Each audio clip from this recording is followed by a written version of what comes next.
Hello students, Panchatantra एक ग्रंथ है जिसके रचयिता पंडित विष्णु शर्मा हैं।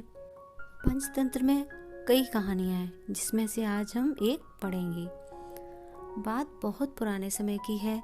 किसी देश में एक राजा राज्य करता था। वह अपनी प्रजा का बहुत ध्यान रखता था। इस कारण उसके राज्य में सभी सुखी थे, परंतु वह स्वयं सुखी नहीं था। इसका कारण उसके अपने पुत्र थे। उस राजा के 3 पुत्र थे।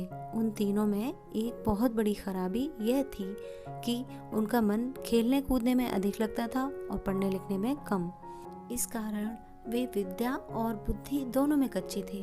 अनेक पंडितों और विद्वानों ने बहुत प्रयत्न किया, परंतु उन राजकुमारों को कोई कुछ नहीं सिखा पाया। वे मूर्ख के मूर्ख बने रहे। यही राजा के दुख का कारण था। वह सोचता था, मेरे बाद मेरी प्रजा का क्या होगा? वे ये मूर्ख उसे कैसे प्रसन्न रख सकेंगे? एक दिन एक पंडित दरबार में आए। उनका नाम विष्णु शर्मा था। उन्होंने राजा से कहा, यदि महाराज राजकुमारों को मुझे सौंप दें तो मैं उन्हें पढ़ा लिखा कर योग्य बना सकता हूँ। यह सुनकर सभी आश्चर्य से उनका मुंह देखने लगे। राजा ने कहा, यदि राजकुमार शिक्षित हो जाएं तो हमें बड़ी प्रसन्नता होगी, परंतु आप उन्हें संभाल सकेंगे? विष्णु शर्मा ने कहा, यह मेरा काम है महाराज।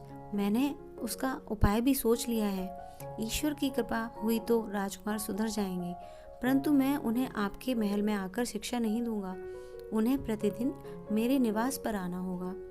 राजा ने शर्त मान ली और अगले ही दिन तीनों राजकुमार विष्णु शर्मा के घर भेजे गए। विष्णु शर्मा ने पहले उनसे बड़े प्रेम से इधर उधर की बातें की।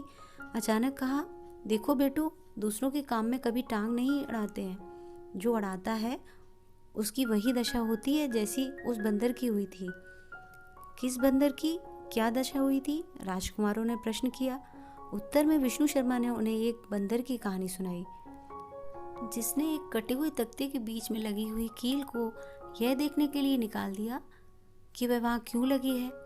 फल यह हुआ कि उसकी पूंछ तख्ते में दब गई और वह मर गया। ये कहानी सुनकर राजकुमारों को बहुत मजा आया। वे रोज आने लगे। विष्णु शर्मा उन्हें रोज कहानी सुनाते थे जिसमें कोई ना कोई उपयोगी शिक्षा होती थी। इस प्रकार कुछ समय में राजकुमार केवल कहानी सुनते सुनते बहुत कुछ सीख गए और बहुत बुद्धिमान बन गए।